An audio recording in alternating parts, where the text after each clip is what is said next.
안녕하세요. 화영 언어 전문 생각하는 아이원입니다. 저는 김도담 언어재활사고요. 원장님께서 자연광에 찍으니까 참 좋더라 이야기를 해주셨는데 이제 아이들 2학기 개학하고 나서 바빠지다 보니 낮에 찍을 시간이 없어서 밤에 찍게 됐습니다. 그래서 영상이 얼마나 잘 나올지 좀 걱정이 되는데 그래도 내용을 알차게 꽉꽉 채워서 밤에 찍는 영상이지만 그래도 잘 나올 수 있도록 잘 전달될 수 있도록 노력을 해보겠습니다. 네, 그럼 오늘 교실 속 사회성에서 함께 다룰 내용은 무엇이냐면요. 아이들이 선호하는 주제를 반복적으로 꺼낼 때 이것을 어떻게 중재할 것이냐 하는 부분입니다. 화영 언어 발달이 지연된 친구들을 보면요. 자신이 좋아하는 선호 주제를 계속해서 반복적으로 꺼내는 경향이 있습니다. 아이들이 지하철 이야기만, 공룡 이야기만, 게임 이야기만 계속해서 하는 것을 보신 적이 있으실 텐데요. 이것은 단순하게 아이들의 언어적인 습관이 아니고요. 아이들이 가지고 있는 화용 언어적 특징입니다. 화용 언어 발달이 지연된 친구들은 대부분 고기능 ASD를 갖고 있거나 ADHD를 가지고 있는 경우가 많이 있습니다. 그렇다면 이 친구들이 계속해서 제한된 관심사를 주제로 꺼내는 이유가 무엇일까요?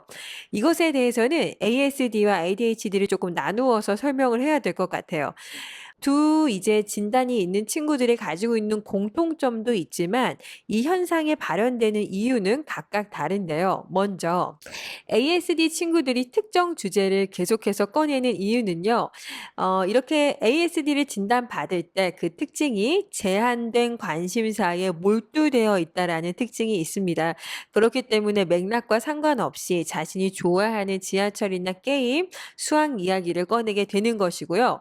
ADHD를 가지고 있는 친구들이 좋아하는 주제를 꺼내는 이유는 좀 다릅니다. 무엇이냐면 충동성 때문에 그 맥락과 상관없이 내가 어떤 그림을 순간적으로 봤다거나 생각이 났을 때 그 얘기를 충동적으로 바로 해버리기 때문에 마치 얘 자기가 좋아하는 얘기만 하는 것 같은데 이런 뉘앙스를 풍길 수가 있게 됩니다.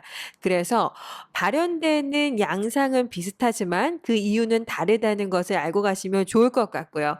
그렇다면 이 부분을 어떻게 다루면 좋을까요?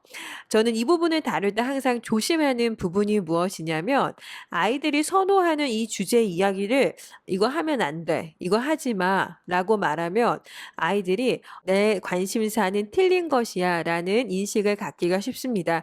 그러면 오히려 아이들이 상호작용할 수 있는 기회를 잃게 될 수가 있는데요. 그렇기 때문에 "이것을 하지 마."라고 가르치는 것이 아니라 적절하게 어떤 방법으로 어떤 시간에 하는 것이 좋은 것인지 가르쳐 주는 것이 맞다는 생각이 듭니다. 네, 그럼 오늘 간단하게요. 제가 3가지 방법을 알려드릴게요. 첫 번째로는요. 적절한 시간을 구분하는 것입니다. 상황에 따라서 내가 이 이야기를 꺼내야 할 상황과 그렇지 않은 상황이 있습니다. 꺼내야 할 상황에서는 친구들끼리 놀이터에서 만났을 때 쉬는 시간 복도에서 이런 상황에서는 꺼내도 되지만 교실에서 수업이 진행되고 있을 때나 학원에서 일대 다수로 수업을 듣고 있을 때 이럴 때에는 내 선호 주제를 꺼내면 안 되겠죠. 그렇기 때문에 언어재활사 혹은 선생님, 부모님들께서 이 이야기를 꺼내도 되는 상황과 꺼내면 안 되는 상황 구분해서 아이들과 이야기를 나누어 보시면 좋습니다. 두 번째는 시간 제한을 두는 것인데요. 아이들이 좋아하는 이야기를 하다 보면 그 이야기가 계속해서 길어집니다. 그렇다면 아이가 여러 아이들과 이야기하고 있을 경우 대화를 독점하게 되죠. 이는 상대방으로 하여금 지루함을 야기시킬 수 있고요. 그래서 저는 어떻게 하냐면 좋아하는 이야기는 3문장 정도로 끝내는 규칙을 가집니다. 그러면 자연스럽게 내가 좋아하는 이야기는 짧게 이야기하게 되고요.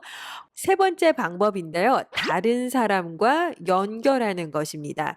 예를 들어서 지하철에 관심이 많은 친구가 있어요. 이 친구가 세 문장으로 자기가 좋아하는 주제를 꺼내는 연습을 합니다.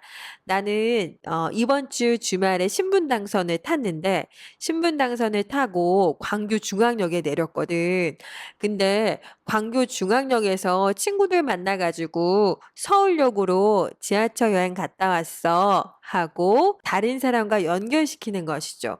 "너도 신분당선 타 봤어?" 이런 대화를 함께 같이 연습하는 것인데요. 그렇게 되면 내가 선호하는 주제도 적절하게 말했을 뿐만 아니라 상대방과 연결시켜서 공감대를 형성할 수가 있습니다. 네, 이렇게 오늘 간단하게 세 가지를 알아봤습니다.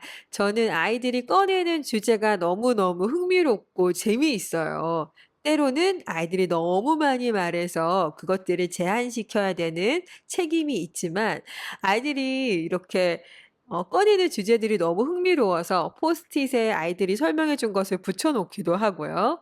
또 제 보물 상자처럼 파일에다가 그 그림이나 저한테 설명해 주는 것들 원소, 숫자 뭐 이런 것들을 설명해 준 종이들을 다 모아 놓기도 하는데요. 하지만 친구들이 사회적으로 교우 관계 안에서는 본인이 좋아한다고 해서 그것을 다 표현한다면 이것은 오히려 적절한 의사소통이 되지 않을 수가 있습니다. 그래서 적절한 제한과 그리고 적절한 방법을 알려주시면 좋을 것 같습니다. 네. 여러분은 어렸을 때 어떤 것에 좀 꽂혀 있는 아이셨나요? 혹은 요즘 어떤 것에 꽂혀 있으신가요? 어 이런 것들을 생각해 보면서 아이들을 생각해 보면 '이 친구들이 어떻게 자라날까? 또 나는 무엇을 좋아했었나?' 생각해 보면서 미소를 짓게 됩니다. 아이들이 자신이 가지고 있는 선호 그리고 그 발전시킬 수 있는 주제를 적절하게 사회 안에서 발현시킬 수 있도록 도와주셨으면 좋겠습니다. 네, 이렇게 오늘 영상을 마무리하려고 하는데요. 이제 늦여름이 시작된 것 같아요. 이 늦여름 모두 건강하게 보내시고 저는 다음 영상으로 또 찾아오도록 하겠습니다. 지금까지 시청해 주셔서 감사합니다.